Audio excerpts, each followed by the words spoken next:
Wow,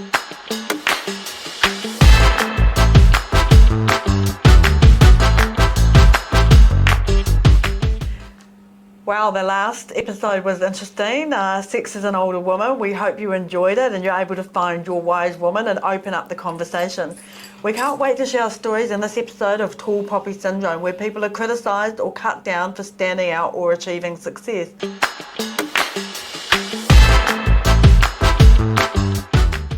It's all too common, especially in cultures like ours, where modesty is often valued over personal achievement.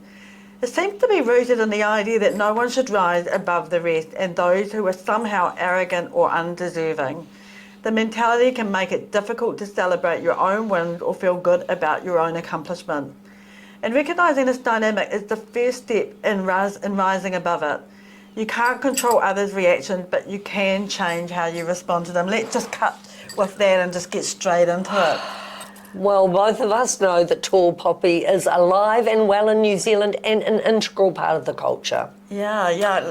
What story, I mean, I know all your stories and you know mine, but what's the one story that comes to mind that just... I just think it's overall for me. You know, I made it absolutely and utterly against the odds. I went from being on a DPB to becoming a temporary clerk at social welfare, getting 6 promotions in 5 years, unheard of for a young woman in the public sector. Going to every place I went to, I made it absolutely shine. Changing something, being part of a change of a department that was recognised worldwide, and then being chopped to bits by the whole country, being threatened with death, being spat on, not being able to go on the street. Everything I'd worked for being utterly and absolutely destroyed. And that is an extreme. I think it's the most extreme case that's ever happened in our country. And it would never happen. It happened 22 years ago. It would never happen now. But Tall Poppy's alive and well. New Zealanders don't like it if you make money. You know, in America, you are celebrated. If you come from nowhere and you make it and you're successful, you're held up as an example of what we should be. And we criticise America. They've got it sussed in terms of that. We want to put people down. Do you know, I've got friends that won't buy too flash a new car in case people think they've got too much money, because then people are horrible to them. What is wrong with us, Catherine? I know, and business owners are apparently wealthy, right? But they take all the risk. Oh yes, and you're not allowed to be a property developer. They are the most evil people in the world. The risk they take is absolutely phenomenal, and often they tip over and they're bankrupt. And in New Zealand, if you ever become bankrupt, and I never have, I just want to make that clear, but if you become bankrupt, you are just the lowest of the low. In the States, it just means you've failed and you get back up on that horse and you try it again. Yeah, it's a phoenix rising out of the ashes, and I want to talk about that because, you know, over 10 years ago, I lost my business. I got defrauded. But they didn't think to report on the success that I had in building my businesses up from 4.5 to 90 people. They focused on what had happened, my demise, my cause, and media excerpts that had nothing to do with my side of the story. But the reality is that why do people make up stories? Even now, I still have people using my adversity, of which they had nothing, no involvement, no anything about, using my adversity back then to try and benefit themselves. Yes. What is that all about? Yes, I get that. You know, people still comment, you know, that there was some chartering of planes in my history, which was my demise. I never chartered those planes. I had nothing to do with it. Didn't know about it for 6 weeks. I had 6,000 staff. They had delegated authority. I didn't know until it was too late. People still say, and sometimes I hear them, that's that woman, she chartered those planes. They still remember. That's the bit they remember about me. Yeah. And it doesn't matter what the truth is, that's what happens. And you know, I've thought a lot about why it happens. New Zealand's culture is basically built around English, Irish, Scots, and they are also very, you don't put your head above the parapet. You know, they fight for things, but you don't celebrate. And Maori culture, where they say the kumara never tells you how sweet it is, so you never put yourself up. All of this stuff is bad. There's nothing good about it. We should be putting each other up, and it should be fine to be proud of what you've achieved. I hate it when I hear New Zealanders say, we're so humble, and they're proud of it. Like hell. If you've done well, you go out there and be proud of what you've done. I know what's happened to you, and I know how hard you fought to make your businesses work. And yet people love to put you down. Yeah, and look, the reality is that, you know, when you are pulled down like that, it's really hard to come back, you know? Like I know. I remember sitting on a couch going, and I just felt like I was sinking into the couch just after all this happened. Because, you know, I've worked so damn hard. And for people to just pull you apart like that, and other people who, you know, I've lost really good friends who chose to believe the media over what is actually the truth.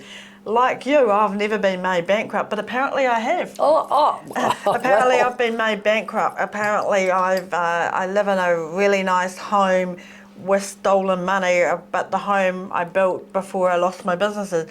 You know, there's a whole lot of stories that come out. I understand. I heard you slept to get to where you got to in the Oh, social well, welfare. that was exactly. You know, I've said Unbelievable. You had a great time. Well, no, you couldn't have had a great time if you could have seen who I would have had to sleep with. But, you know, I do say that when I'm doing my public speaking. Because I got 6 promotions in 5 years, they made it quite obvious that they thought, I know how you've done that. I know you couldn't possibly be really that talented. You couldn't be. We know what you've done. And what can you do to fight that? And women love those kinds of stories about other women, where once again, as we've talked before, we need to be putting each other up. I give a lot of personal feedback. It's my leadership style. It's what I was taught through pure chance. When I went to welfare, they recognised that I was different. They kept on telling me how fantastic it was. And I wanted it to be true, so I worked and worked to make it true. And so I understood the power of positive reinforcement, and I give it all the time, but I only give it genuinely. I never give a compliment that I don't mean, but I do it all the time, and I build people up. And I can't bear that part of our culture that is so mean and so nasty. And when you hear talk back at the moment, anyone who's wealthy is considered evil. Yeah, and certain political parties want to take everything you've worked for and give it to people who've never worked for anything. And I believe in supporting those who need help. But no one has the right to take away from you what you've given your heart and soul to achieve. Not many in this country inherit money and never have to do anything for it. Some people do. The numbers are tiny. Yeah. Usually we got to work to get what we have. Yeah, and look, you talk about the humbleness. I mean, I come from a very disadvantaged upbringing. Me too. Disadvantaged. But disadvantaged meaning I grew up in a state house. Well, who said it was disadvantaged? That was the time you grew up in a state house. Had food on the table. I had clothes to wear. I had a bed to sleep in. So was I really disadvantaged? I probably wasn't, but I didn't have the same advantages that maybe someone who had more than what I had. But the reality is that everything I've done, I've worked damn hard for. And there's perception over reality.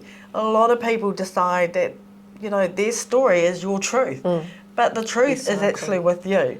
And, you know, it's been really an eye-opener and a huge awakening for me about how, you know, even going on social media platforms, I still see people pulling other people apart for what they don't know. In fact, you know what? I bet you bottom dollar someone will pull our podcast apart. And they'll go searching deep and stuff. And good luck with that. I won't be reading it, so you're wasting your time. Well, yeah, and anyone who's tried to pull us apart, we have certainly made them accountable for doing what they've done.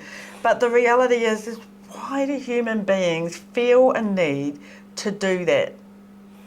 I don't know, because in this country it is much worse than anywhere else I've seen. You know, I often in my public speaking compare us with America and Australia. Australia believe they're the land of opportunity. They think they're young, they think they're really smart, they're going to succeed at everything, they're going to be number one. They love that success, they live on it, they feed off it. America do exactly the same, and they put everybody up and they want it to be good. Neither of them are perfect, but we want the opposite. We want everyone to come down to that lowest common denominator and operate at that. And if you get anything, we're going to take it off you. Yeah. Do you think it's a lack of confidence? I don't. It's a horrible, ugly thing that's developed over a long time, and I think we stand out in the world for doing it. You know, the only people who ever get credit are sports people, and hell, they've got to be consistently good, or it's, you know, look at Jonah. Jonah was my hero. I would put him up to any kid in New Zealand, what that boy did and where he came from and what he suffered and what he still never gave in for. And we ripped him to shreds. We just decimated him. Even if he went to a stadium in another part of the world as an observer, that stadium was full because they wanted to be with Jonah. Oh no. He was so ill, he couldn't play properly. And what did we do? We decimated him. We destroyed him. We do it. We're still doing it. I mean, we just did it with Scott Robertson on the weekend. And, he's, apparently he's not doing well because he doesn't have international experience. Hello. He won back-to-back competitions for years and years and years that no one could make a breakthrough. He's got a new team, for God's sake, Oh, totally. Absolutely. And once when we lost the World Cup, because I was spat on twice by men during my very difficult time when I was going through that whole saga, I was spat on at airports, both times at different airports. I can still remember where the spit landed, and the coach that lost the World Cup, a little while after that, he was spat on too, and I thought, well, I'm in good company, aren't I? But what is wrong with us that we would treat other human beings like that? That you would believe everything you read in a newspaper and attach it to that person and take an action like spitting on them? Yeah. We're a sad society in many ways, and we've got a fantastic country. It's going through a lot at the moment. We've got amazing people when you actually individually meet them, loads of talent, and we drag them down. Don't get it. Don't like it. Don't tell me to be humble, because I'm not going to be. I'm great at some things and I'm dreadful at other things, and I talk about both. Yeah, exactly. You acknowledge and own it. I mean, the reality is that, I just, if we look at the mental unwellness that we have, that's a whole nother podcast of discussion. But there's a reason why we actually have a highest rate in the world for suicide and for mental unwellness. The reality is by not uplifting people, by not having that supportive community and constantly picking on people, it's no wonder people are feeling down and depressed. I mean, if I think about all the things that happened to me back then 11 years ago, as well as other things that have happened in my life, I actually should be probably locked up in, one of the wards in the hospital, and the keys thrown away, because I would just be a basket case. And fortunately, I've had good people around me and I've built up a really good resilience, but not everybody can do that. No. And that's the really sad thing. No. I've seen people reduce from a great height to nothing. And that's simply because on that particular day, they may not have run as fast as what they did the day before. Who cares? Who really cares? The pressure of that is enormous. Pressure. I've often thought, mine was relentless day after day, the whole nation, day after day after day. They never left me alone. Most people would have taken their lives. Yeah. Most people would not have been able to cope with it. And it's not because I'm extra strong. Things hurt me terribly, just like they hurt everybody else. I found a way. And there isn't time to talk about that now. Maybe we will some other time. But you don't realise the effect you're having on people. And I've had so many, particularly in the media, say to me, I thought you were just so tough, that you didn't feel anything, didn't matter, because I was determined not to cry. I cried many times away from those cameras. I mean, it was the destruction of my life. Yeah, look, I can totally relate to that, Christine. I mean, the depths of despair, and we've covered this off before around letting toxic people go, and toxic people are those people, they absolutely are. And, it's about putting those boundaries in place and if you're going through a moment, just switching off, don't look at social media, don't look at the news. And that's actually got me through. There was no social media 22 years ago, which was one of my saviours, but I had a team of people who watched TV, listened to Talkback every day and read the newspapers for me, and everything was filtered. So I kept it away, and that was the only reason that I survived. Yeah, but yes, we think it's okay to destroy someone, and especially over something like sport. I mean, that is utterly and absolutely heartbreaking. Some days, as you said, we're great, and some days we're not, and that applies to everybody. So if you lose something, and God help you if you're an All Black, then, or an All Black coach, who would really take, that's a hell of a risk to take that job. Yeah, look, I think anything at the moment is kind of a risk, and I think people really need to take a look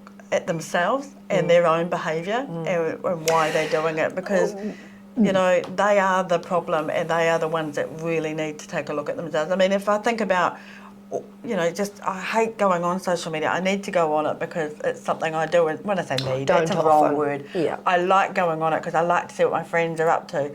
But I hate going on it when I see other things come into my feed, just constantly putting down people, It's happened because of that person, or it happened because of that person, and the reality is they don't even know them. They don't even know them. So, even seeing the New Zealand Herald, they turn off the commenting because you can't have a commenting without it going down a whole rabbit hole of blame.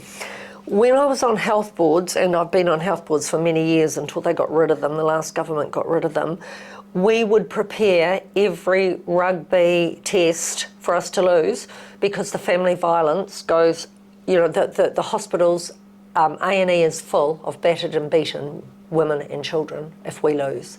How terrible is that? But that is a reality. Oh gosh, that's a really sad. Look, let's wrap off this tall poppy syndrome because we could talk about this all day. We could. Yeah. What advice would you give to people out there? I mean, in terms of celebrating the success of it. In fact, I'm going to use an example. I've got a couple of friends out there. They're actually the sister-in-laws of my best friend.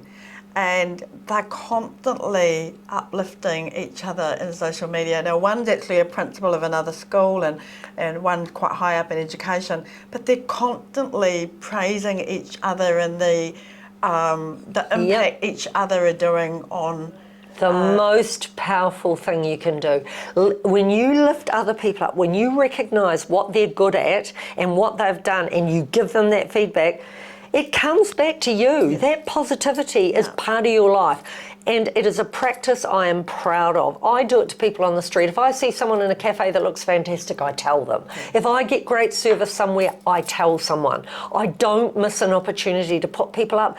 And I have a pretty good life these days. I don't have a lot of money. They made sure that they destroyed all that. But I have everything that makes me happy. And I know that part of that is what I feed into other people because I get it back. Yeah, it's a law of attraction. Yep, and I will not put up with that other behaviour. I won't. I challenge it all the time. Yeah, look, I do that as well. I mean, it's about picking your battles and picking your time. But I do remember, one day, in fact it was back in 2015, and I was having a not great time at that point. Some other challenges that were happening around just the continuance of that adversity in terms of people saying things that were just so untrue, and it was really, really getting under my skin, and I didn't have any armour left. But I remember there was this actor, and he walked past me, pretty hot-looking actor as well. But he walked past me down in town there in Auckland City, and he gave me the really nicest smile and said to me that I looked absolutely stunning. And I actually sent him a message and said to him, "You made my day. Yeah. You made my day." Now, he didn't know me from a bar of soap. He didn't know what kind of day I was having, but he lifted me up, and that to me was just making a difference. And that's what I'm talking about, and it's incredibly powerful. You just don't know what difference a smile or saying hello to someone on the street can make in their lives. Yeah. It is really, really important, and we're just bad at it. We're getting better. You see the bright lights out there every now and again, and that people are starting to practice it, but we've got a long way to go. Oh, we do have a long way to go. So if you are watching this, what I would say is really think twice before you open your mouth. Because it's opening your mouth and saying something that you have no involvement, no association, and leveraging something that you think is going to get you to a position of power, when in actual fact it's going to hurt somebody else. It'll come back and bite you in the backside. It really will. Because I'm not standing for it either. And in fact, for any person that wants to have a round with me on my adversity, I'd say bring it on. Bring it on. Me too. Yeah.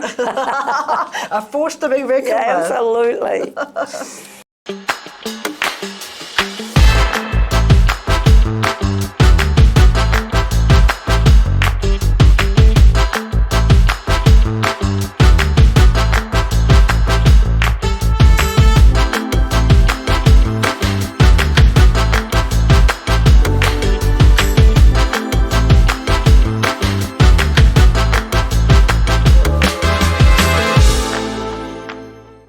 It's taken me a long time, because in all of our lives, you go in and out of that process where there are toxic people. And when you're younger and not so confident, you often think it's you. You keep thinking, it's me. What am I doing? What am I doing? And it's not you at all. It's the other person.